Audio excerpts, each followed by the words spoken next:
Alam niyo kasi, meron siyang mga bagay na tinatago na sa katagalan ng kwentong ito, unti-unti na niyang ibubunyag.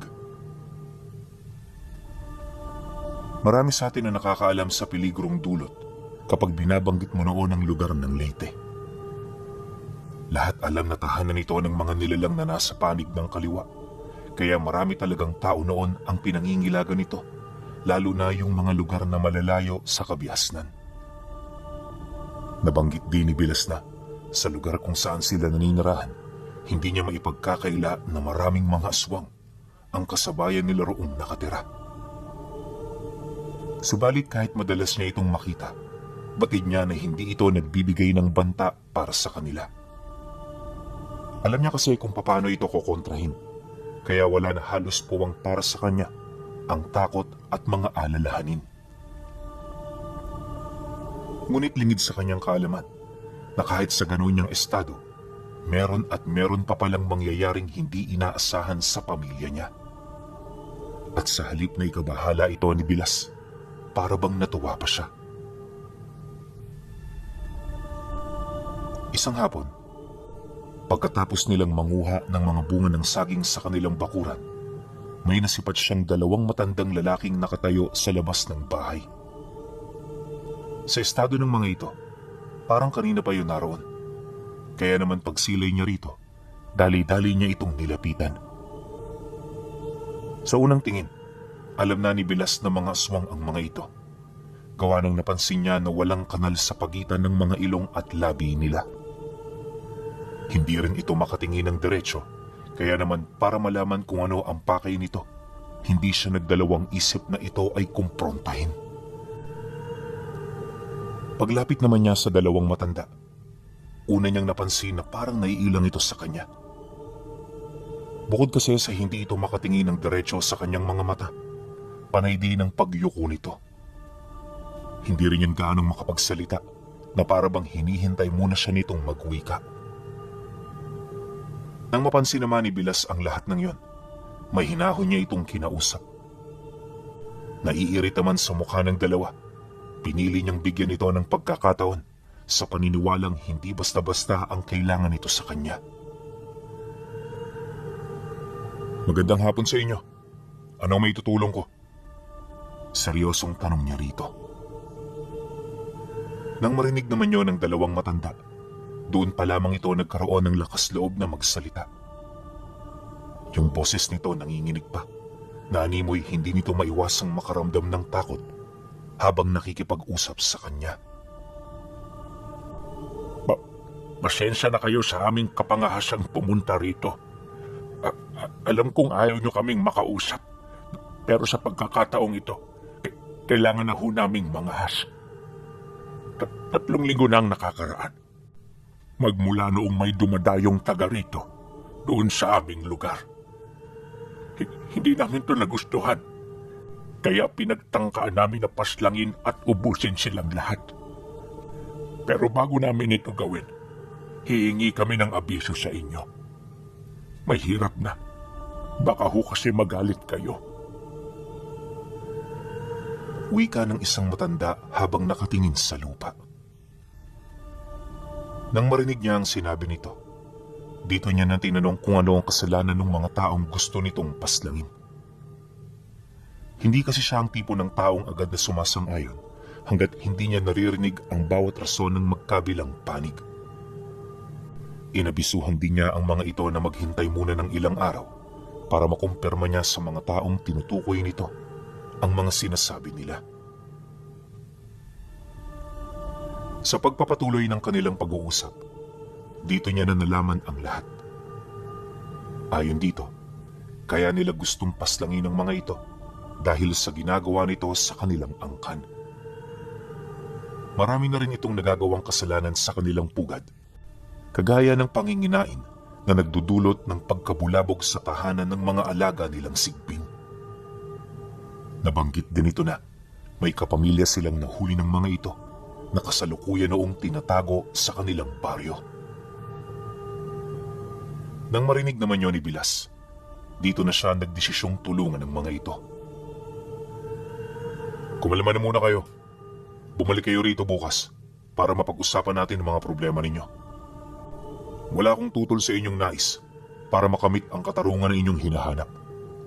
Pero bigyan niyo muna ako ng pagkakataon na makausap ang kabilang panig. Magtiwala kayo. Totoo ako sa pagpapasya ko. Yun lang ang hihilingin ko sa inyo.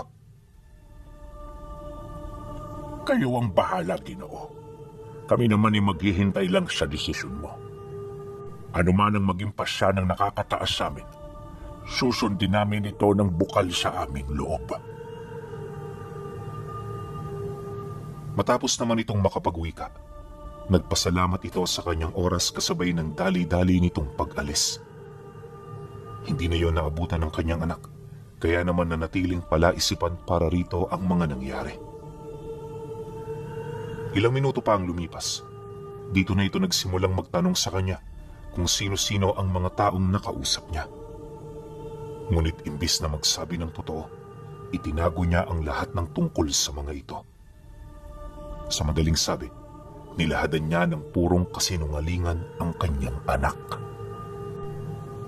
Bagaman hindi niya ito gustong gawin, alam niya sa kanyang sarili na wala siyang mapagpipilian.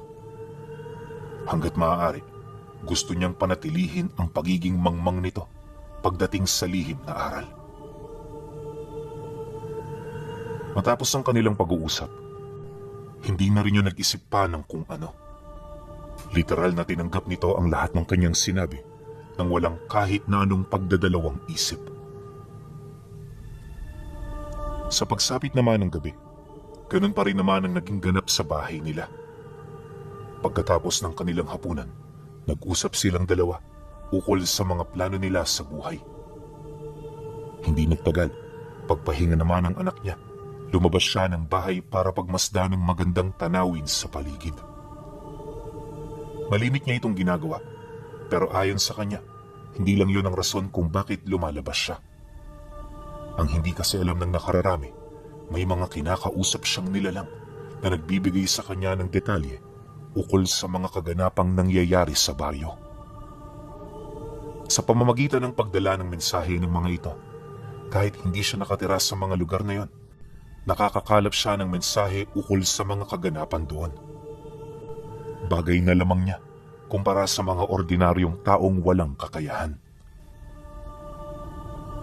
Ayon pa kay Bilas na, hindi rin bastang tagapagmasid ang kanyang mga alaga dahil sa mga kakayahan nitong lagpas sa kaalaman at imahinasyon ng tao. Bawat nilalang nakasanggang dikit niya, may kapangyarihan na halos may hahalin tulad mo sa kakayanan at lakas ng mga gabunang pinagsama-sama. Dahil dito, kung kaya't kahit ordinaryong tao lang siya sa paningin ng iba, nakukuha niya pa rin ang respeto ng mga nilalang na nasa panig ng kaliwa. Pagsapit ng sumunod na araw, alam na niya ang mga bagay na kinakailangan niyang gawin. Kasama ang kanyang anak, maaga pa nilang tinahak ang daan patungong baryo. At nang marating na nila ang lugar, di sila nagdalawang isip na puntahan ang bahay ng mga taong pakay niya. Pagsilay niya sa kinaroroonan ng mga ito, kampante naman siya roong lumapit, kasama ang kanyang anak. Tay, kilala niyo ba ang mga nakatira dyan? Parang ngayon lang kasi tayo napadpad dito eh. Hindi anak, ngayon ko pa lang sila nakilala. Huwag ka nang magsalita pa. Sumunod ka na lang. Pagpasok nila sa loob ng bahay, sinalubong sila ng mga tauhan ng pamilya. Yung tahanan kasing napuntahan nila, literal na hindi basta-basta. At kung hindi siya nagkakamali, may mataas itong katungkulan sa buhay. Dahil sa ganun itong trabaho, nagkaroon ito ng impluwensya at malaking sakop ng mga tao. Marahil ay yun din ang ginagamit ng pamilyang yon upang makakuha ng kung ano-ano mula sa mga malalapit na lugar. Para makumpirma naman ito, nagdesisyon na silang pumasok upang kausapin ng maayos ang pamilya. Ngunit di pa man nila nakakaharap ang mga ito, napansin nila na kakaiba na ang pagtrato ng mga tauhan nito.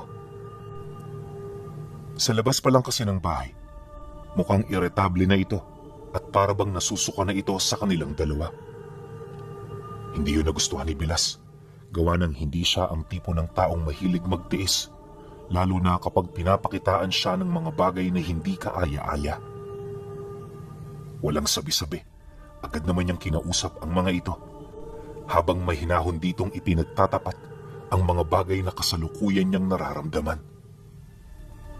Mariin din niyang inilahad na hindi niya gusto ang ganoong pagtrato, kaya hanggat hindi pa siya nagagalit, mas mainam na baguhin na ng mga ito ang pakikitungo sa kanya. Ang kaso lang, nang marinig ito ng tauhan ng pamilya, hindi ito kaagad naniwala. At sa halip na ituring na seryoso ang kanyang mga banta, tila bang naging katatawanan pa yon para sa kanilang lahat. Nang mapansin naman niya ang ganoong pangyayari, dito na siya palihim na nag-usal, kasabay ng pasimple niyang pag-ihip ng orasyon sa mukha nito. Malakas ang karunungan na binitawan niya at hindi ito basta-bastang umi-epekto. Ayon sa kanya, aabutin pa ng ilang oras bago tumalab ang orasyon. At sapat na ang oras na yun para makaalis sila sa lugar. Maya-maya pa, nang marinig naman ito ang sinabi niya, bigla namang napahinto ang apat na sumusunod sa kanila. Indikasyon na hindi ito natuwa sa kanyang sinabi. Bigla rin siya nitong pinigilang makapagpatuloy, kaya naman wala na siyang nagawa noon kundi kaharapin ang mga ito.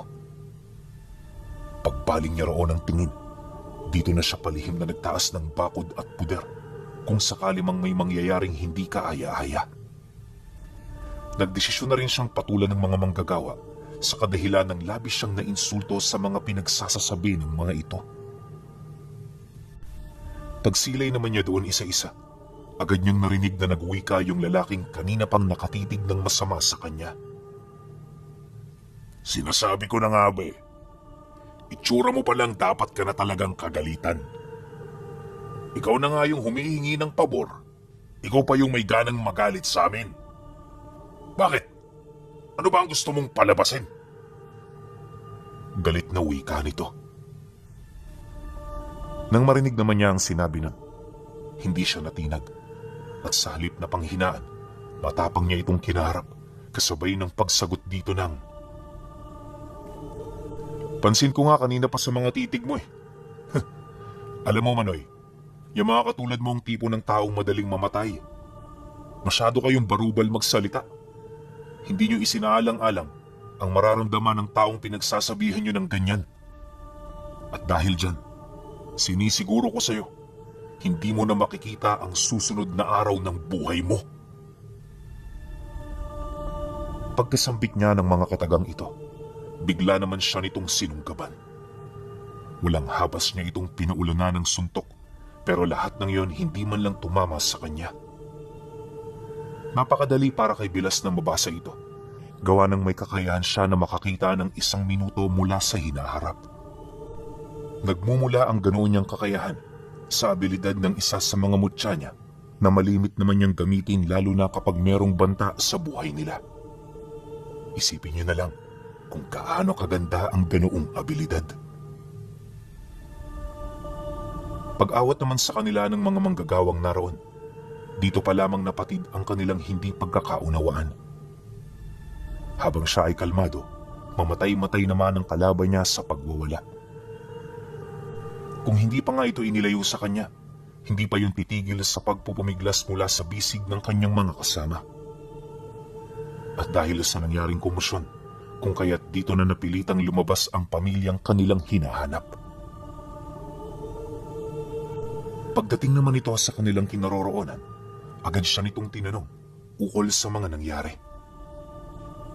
Akala niya kakampi niya ang pamilyang pinuntahan niya, pero base sa mga sinasabi nito, mukhang kinikilingan niya ang kanyang mga tauhan. Hindi yun naging maganda para kay Bilas, kaya naman hindi na rin siya nagpasakalye ukol sa kanyang mga pakay. May mga kaibigan ako nakapagsabi sa akin na nananalasa kayo sa mga karatig lugar. Ginagalugad niyo ang mga kagubatan at kapag tapos na kayo ron, sinusunog niyo ang malalaking parte nito. Marami kayo naiistorbong tubo doong nakatira. Kaya bilang kumakatawan sa kanila, gusto kong malaman kung ano ang pakay mo mula sa mga lupang hindi mo naman pag-aari. Ipinapaalala ko lang sa iyo, kaibigan, na mahalaga ang mga lupa para sa mga nakatira roon. Hindi ka pwedeng basta-basta nang pumasok at kunin ang lahat ng iyong kailangan, tapos iiwan mo itong nakatiwangwang at parang walang pakinabang. Seryosong wika niya. Ngunit nang marinig naman ito ng lalaki, napansin niya na parang hindi ito natinag sa kanyang mga sinabi. At sa halip na humingi ito ng tawad, nakakainsulto itong sumagot ng, "Bakit? Tagapagtanggol ka ba ng mga yon? Kung hindi, manahimik ka na lang. Baka nakakalimutan mo. Marami akong tauhan.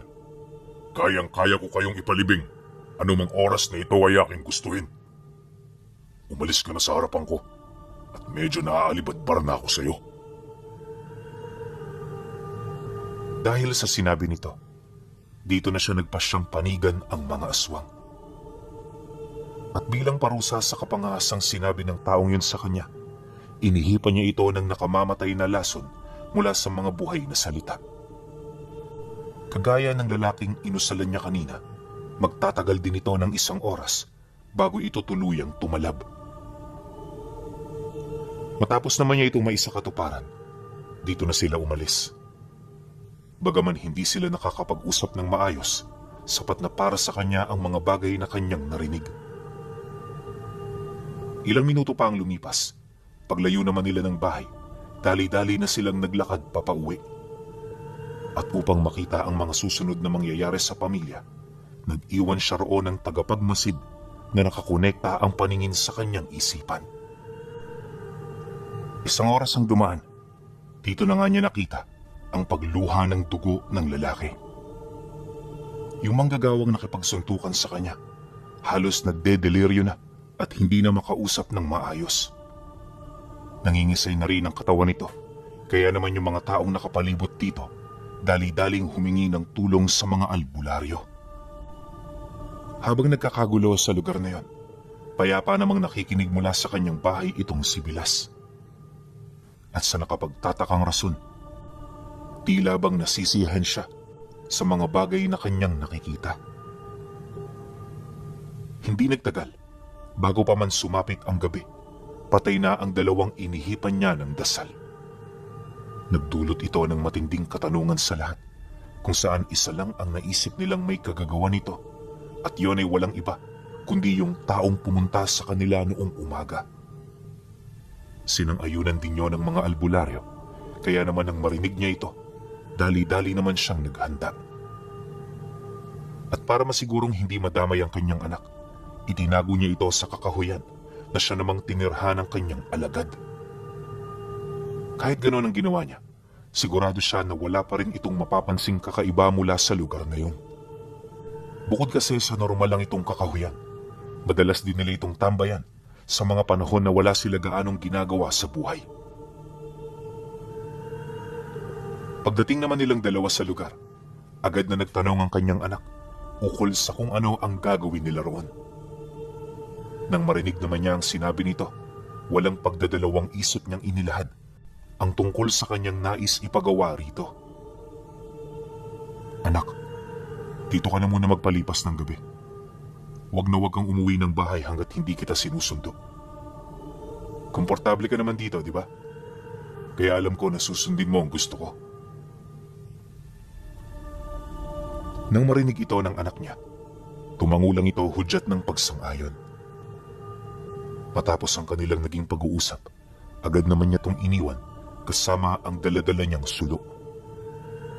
Bagaman alam niya na nagtataka ito sa ginawa niya, hindi na niya ito pinagtuunan pa ng pansin buhat sa mga kalaban nilang paparating. Paglalim ng gabi, malayo pa lang ang kanyang mga panauhin. Nasipat niya na ito dahil sa mga dala nitong sulo. At kung titingnan mula sa malayo, hindi lang yun binubuo ng kokonting bilang. Alam ni Bilas na marami ang mga ito, kaya naman minabuti na niyang manatili sa labas para maghintay. Naniniwala kasi siyang kabastusan ang hindi pagsalubong sa kanyang mga panauhin, kaya naman kahit gugugol pa ito ng mahaba-habang oras, matyaga niya itong ginawa. Kalahating oras pa ang lumipas. Dito na nga niya tuluyang nasilayan ang pagsidatingan ng mga ito. Agaran nitong pumasok sa loob ng kanyang bahay na animoy hindi mahalaga para rito ang kanyang permiso. Paglapit naman ito sa kanyang harapan, nadatnan siya nitong kalmadong nakaupo na animoy hindi man lang nasisindak sa mga bagay na kanyang nasisilayan. Maya-maya pa, dito na nagsalita ang isa sa mga panauhing pumunta. Ikaw ba si Bilas? Ang nakaaway ng aming ama kanina? Seryosong tanong nito sa kanya. Nang marinig naman niya ang sinabi nito, agad siyang sumang-ayon. Mariin din niyang inilahad na lahat ng naiisip nila ay totoo, kaya wala na silang dapat pag-usapan pa. Dagdag pa niya na wala siyang pakialam sa ipinunta ng mga ito, kaya kung gusto nilang mabuhay ng matagal, mas mainam na umuwi na sila at kalimutan na lang ang kanilang pakay.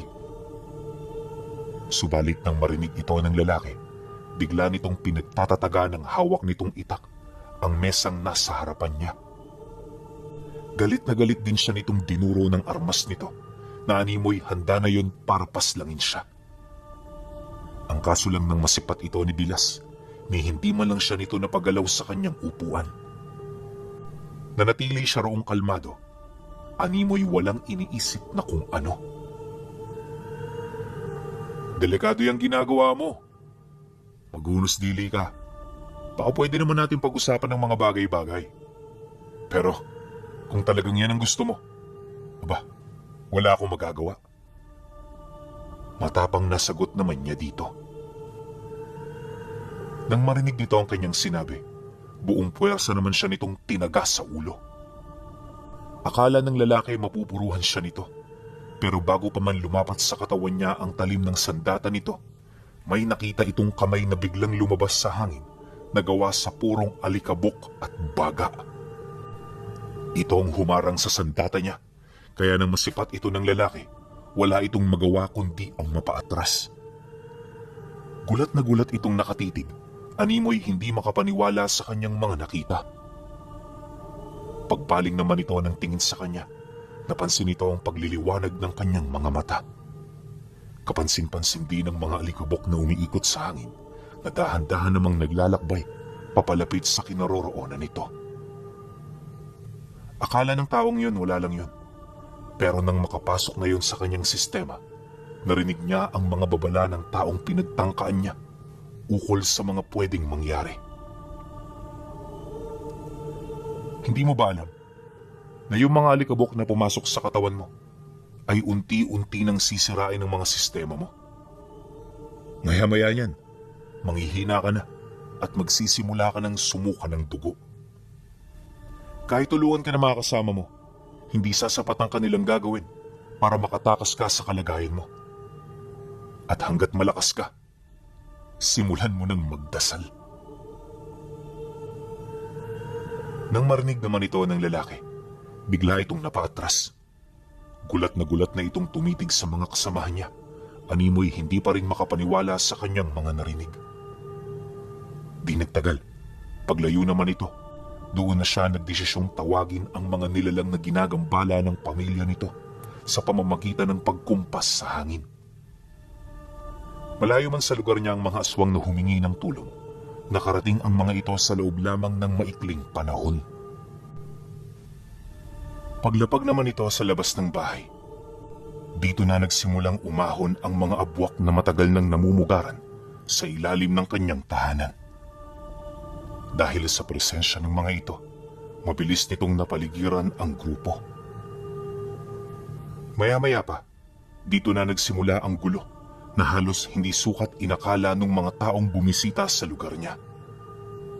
Matindi man ang pagmamalabis ng mga ito tumakas para makaiwas, hindi na ito pinahintulutan ng mga nilalang, alinsunod sa kagustuhan niyang malipol na ang mga ito para sa katahimikan ng nakararami. Ilang minuto pa ang lumipas. Sa pagpapatuloy ng mga pangyayari, dito niya na nasilayan ang pagkamatay ng iilan sa mga albularyong isinama ng grupo. Gutay-gutay yung iniwan ng mga nilalang, pagpapakita ng kanilang kabangisan at kawalan ng awa. Di ba yun nakontento? Pinugutan pa nito ng ulo ang kanilang mga biktima hanggang sa mawalan na ng lakas ng loob ang mga natira para lumaban pa sa kanila. Walang sabi-sabi, bigla namang lumuhod ang iilan sa mga ito. Indikasyon na hindi na nila hangad pang ipaglaban ang taong kanilang pinagsisilbihan. Pagsilay naman niya sa ginawa ng mga ito, doon na siya mahinahong tumayo habang inaabisuhan ng mga aswang na wag nang gagalawin ng mga sumuko na. Ngunit nang marinig naman ito ng matandang naunang lumapit sa kanya, hindi ito nakinig.